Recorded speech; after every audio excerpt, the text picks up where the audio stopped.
personal. How long have you lived in Carbondale?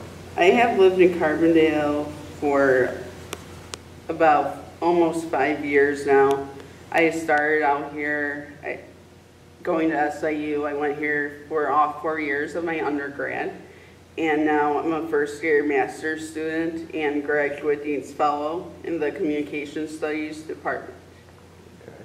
specializing in intercultural communication with a critical emphasis.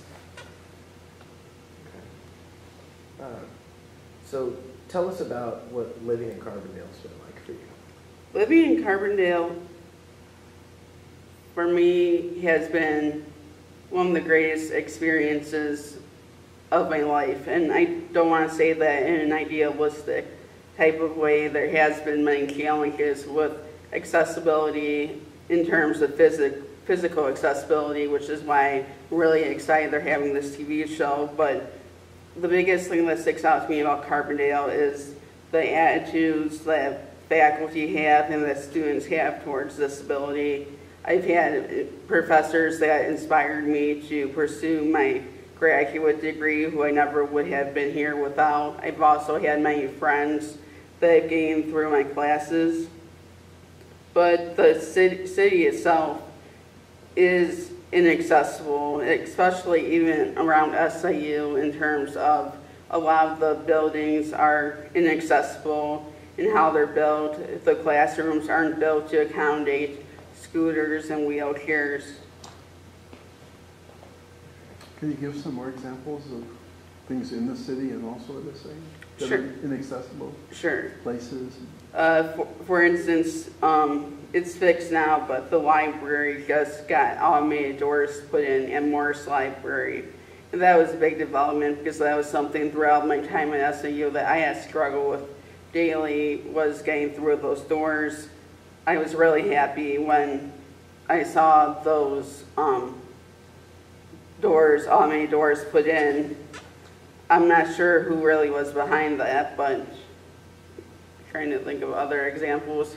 I know especially in terms of the classroom design, a lot of them are just designed not very inclusively, and what I mean by that is there's a lot of desks, a lot of chairs, and not a lot of space to maneuver wheelchairs or scooters, so that has always been an obstacle that my professors and I have faced when I take the scooter into the classroom, is navigationally getting it in a way where I can most focus my attention on learning and not having to focus on navigating my scooter in the middle of class. Okay. What about downtown? Do you go downtown at all? For downtown, it's hard because there's not a lot of accessible transportation, and DSS tries to do as much as they can with limited funding they do have, but there's not a lot of options for transportation. And I had a situation last year where my scooter was broken for about a month, and without the help of some really great friends, I don't know if I would have been able to get to class as well as I did. What about what it's like in the winter? In the winter is really hard. DSS does send out a list, like a map where we could put our class schedules, and the physical plant is supposed to get to those areas first to shovel the sidewalks and shovel the snow and the ice. But I'm really not sure how much that actually happens, because it still is usually pretty icy, and especially with SIU's inability or unwillingness to close the school when conditions are dangerous. Because of those factors, it has been hard in the winters to get around. Luckily now, in my master's program, a lot of the professors are understanding. There was about a week last semester where I couldn't go to class, for example, because I couldn't get out of my apartment because there was no way for me to get out with all the snow and the ice, and no one really made an effort to shovel it. However, I just stayed in contact with my professors and was able to complete assignments via email, and everything worked out well. So tell me a little bit about your living arrangements. Have you been able to find apartments that were accessible to you? That was a very hard. I lived for my first 2 years in Carbondale. I lived in the dorms in Thompson Point. Those are pretty good overall with accessibility. I didn't have too many problems over there. However, when me and my roommate decided we wanted to move to an apartment for it would be my senior year, we had a really hard time finding apartments, and we were really discouraged because we thought, oh, we'll just go and find an apartment like anyone else would do who's looking to move from the dorm to an apartment setting. But we found out, since we had some disabilities that we needed accommodations for, it wasn't really that easy. We were really scared for a while that we wouldn't find an apartment, but then we finally did. But that whole experience opened my eyes to let me know that I will have to fight harder for something that a lot of people take for granted. And it's not that I have a problem with fighting harder, I will, but at the same time, I feel like I shouldn't have to all the time. So what sorts of things have you been involved in while you've been living here? Here at SIU, the first year, my year at SIU, I was on the daily Egyptian staff because I was at first a journalism news editorial major. Then also my first and all of my years at SIU, I was involved in the Social Justice Leadership Institute as a peer mentor and as a participant. In addition, I had been a volunteer, intern, and employee at the Women's Center in Carbondale, really working a lot with their prevention education programs on gender violence and intersectionality, in particular focusing on the access women with disabilities often do not have to services regarding gender violence. Can you say a little bit more about that, about when Women's Center and women with disabilities? Sure. I did a lot of work with them, taking a lot of their work out into the community, going to a lot of Center for Independent Living and a lot of group homes, and talking to women with disabilities about sexual health and how to react to sexual violence and safety. Was there a lot of incidents of that in Carbondale? Overall, not only in Carbondale, but overall there are, the U.S. Bureau of Statistics raised women with disabilities as multiple times higher in terms of incidents of being abused or sexually abused, and it could occur from a friend, but often even occurs from like a personal assistant. So I know that was a big issue that people with disabilities brought up to me when I talked with them in the Center for Independent Living and also the group homes. What sorts of avenues are open for women who've been victims of such violence?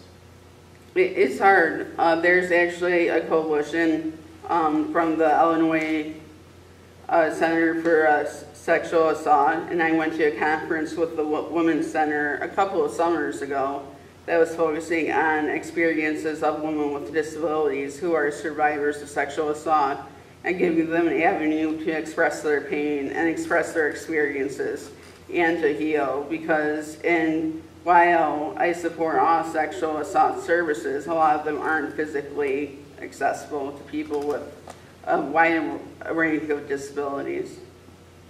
Okay. Getting back to the environment, almost everybody that we've talked to that has a disability claims that the support that they receive from family and friends and government assistance enables them to be active participants in everyday life. But oftentimes it's the environment that disables them. Right. Do you agree with that? I agree with that 100%. I feel throughout my life, I know I have had a lot of instances where I feel physical pain because of spasms and can't partake in class activities or in my daily life in the way that I would like to. But overall, it's been the experience, the everyday experiences that really shape my love for advocacy and my motivation to succeed and defy expectations that people hold of people with disabilities in terms of everyday accessibility, trying to navigate inaccessible buildings, and also attitudes too, which are often harder to navigate and harder to deal with than a physical structure. People's attitudes in terms of thinking you're less than them because you have a disability, or thinking you're not as intelligent, or even a lot of times when I was growing up, I was stigmatized a lot for having a disability. I was bullied to the point where I couldn't even stay in school anymore, and spent a lot of time just trying to isolate myself from people because I was so scared of what they would do next. Can you give any specific examples from your time here in Carbondale, whenever that's been an issue?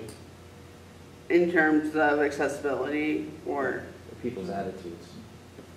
really, I can't really think of too many people in Carbondale who have been not compassionate and not really mindful of my disability. I would say overall, the Civic Express is a big one that hasn't been, and I know I told this story in a previous interview, but I'll do it again this one time. A driver of the Civic Express outrightly told me that he would not let people with disabilities come onto his bus. And he just said he didn't want people with disabilities on his bus, and I asked him why. He said it was too much of a hassle, and that he didn't feel that people with disabilities should ride the same bus as other people. So I reported this to Civic Express, to their management, and it turned out that I was not the first one that he did this to. He had done this to many other people with disabilities at SIU. So eventually he was let go, which I was really happy about. Tell me a little bit more about the accessibility challenges that you face in Carbondale. In Carbondale, I would say a lot of the accessibility challenges are with the doorways not being big enough to accommodate my scooter. And a lot of the doors do not have automated doors to use.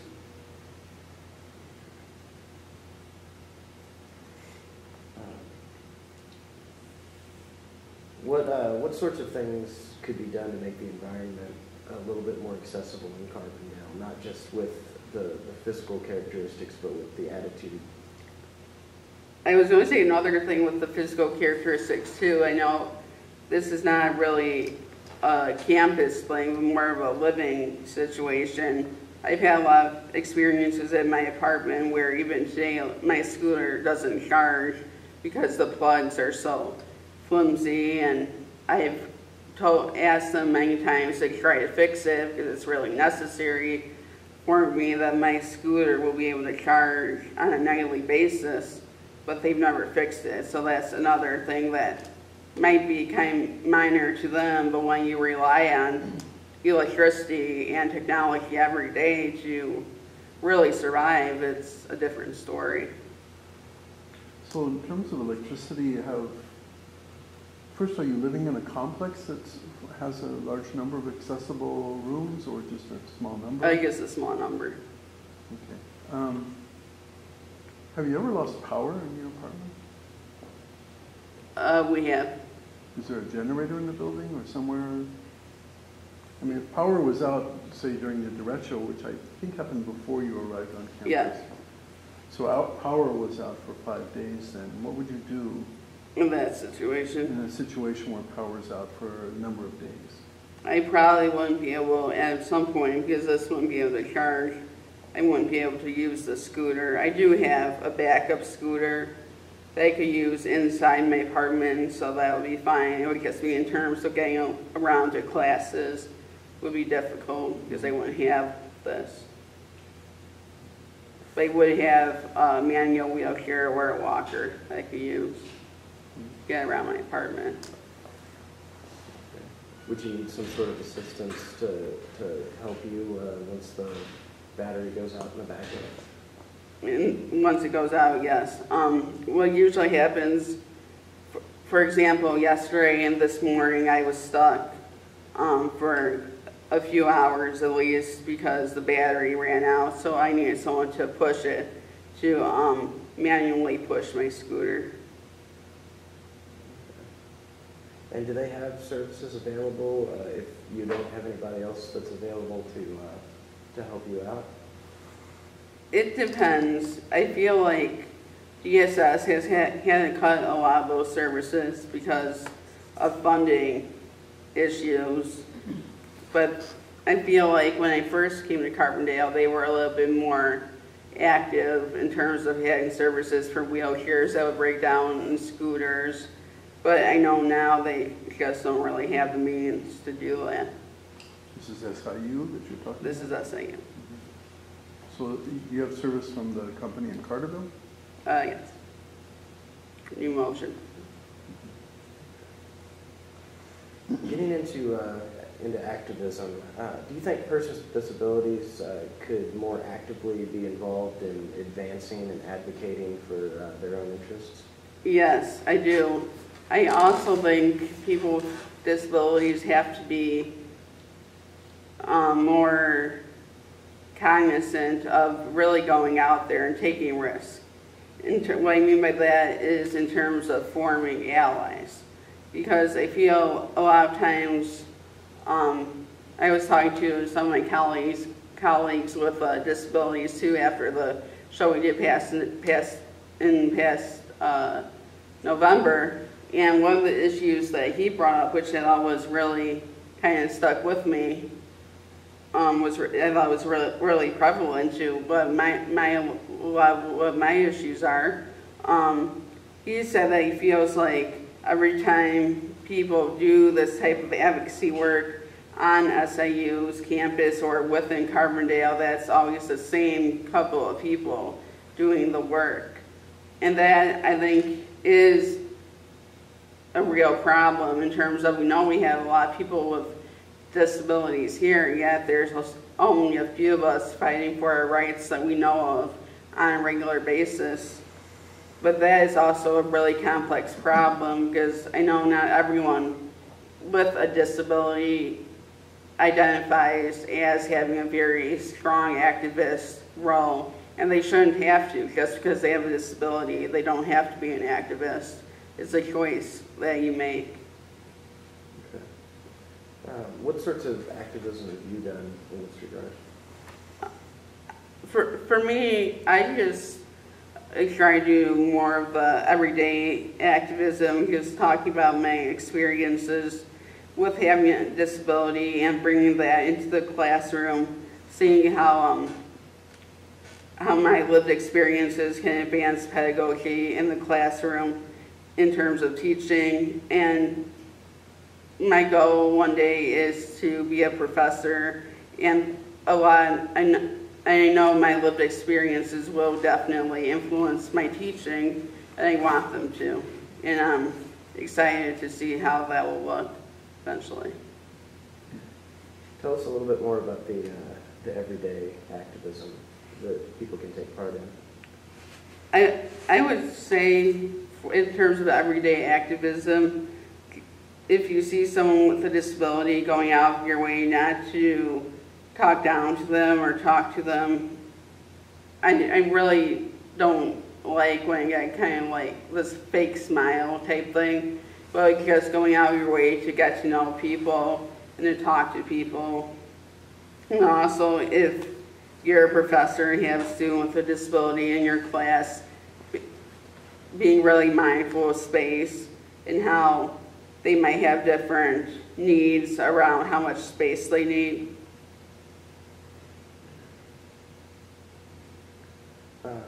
What sorts of other things that do you think people with disabilities can do to advance their interests? I think talking about it as much as possible, and sort of going back to what I was talking about earlier, I really think we have to reach out to able-bodied allies a lot more than we do. I know a lot of the reason we don't, at least from my experiences and my perceptions, is that people are afraid of that they will reject us. But I think part of the problem is they meaning people who are able-bodied, always don't know what we need from them. And I think if they knew if they realized what they could do from their privileged perspective to help us in a humanizing way, I think that would be a big step forward in terms of disability advocacy. Who has been the major allies that you've found here in Carbondale? I found a lot of allies in terms of my department with communication studies. A lot of my professors that study critical intercultural communication and critical communication pedagogy have been very strong allies.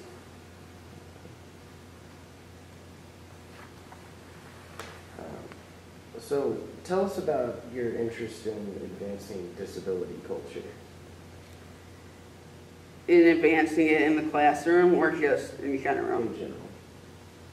In general, that's a very loaded question. I would say I want to, first off, I want to establish that there is a disability culture, because when I first heard the word disability culture, I didn't even know what it meant. It was totally new to me. At the first time I heard that word, I think I was maybe 17 years old in a women's with a disabilities group back in Chicago. And that single word just opened up so many doors for me, because I never knew that having a disability was something that could be made a culture out of. I never knew it was an asset that people were proud of and that they saw as a culture. So that single word just really started off my interest in culture and in intercultural communications, which really led me to pursue the career I am now as far as teaching. Can you give us either a broad definition and or some examples of what you mean by disability culture? Sure. I would say disability, the way I like to explain disability culture is by going back to the medical model versus the social model of disability. And what I mean by the medical model is the model that sees the way of thinking that sees disability as a deficit, that's something medically that should be fixed, and not only that should be fixed, but needs to be fixed for people to survive in society in the best way they can. Whereas a social model really captures the uniqueness of disability as a diverse human trait that can be celebrated and not looked down upon, and that it's not something that needs to be fixed. A lot of people that have disabilities, they don't want to be fixed physically, and they don't need to, because it's another form of human variation. So disability culture is, to me, embracing that social model of disability in everyday interactions on the micro, meso, and macro societal levels. Do you see disability culture as something that's a new idea? I think it's a relatively new idea, yes. I think there's been a lot of people doing a lot of work on disability culture for a long time, even since before he was born. So I don't want to say it's a new idea, because I feel that would kind of downplay the labor that I know has gotten into it, but it is slowly gaining ground. And I'm really excited for how it's gaining ground in my field in critical intercultural communication and being tied to other axes of identity, not to make one identity more important, such as race, gender, sexuality, or ability, rather to see how they all work in tandem together.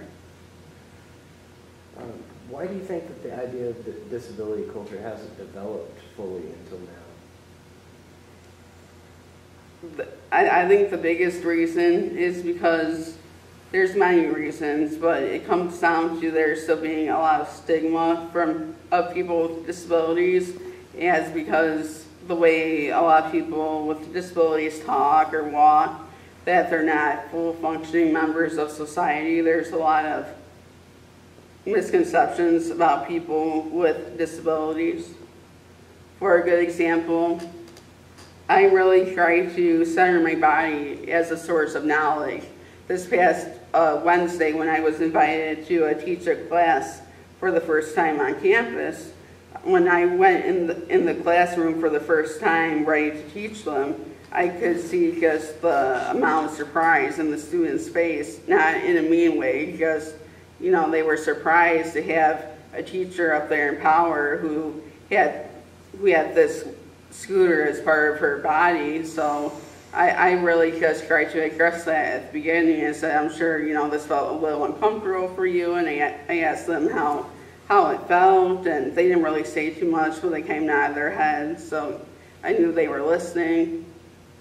So that's a good example of how disability culture has developed, not only in activist terms, but also in the realm of academia. What is the connection that you see between activism and the disability culture? I think activism has to be at the forefront of disability culture. There's so many elements of disability culture, but at the end of the day, I think activism is what makes disability culture work. Without activism, there really would, I don't want to say there wouldn't be any disability culture, because there still would, but disability culture would be a lot less prevalent than it is now, and a lot less rich than it is now.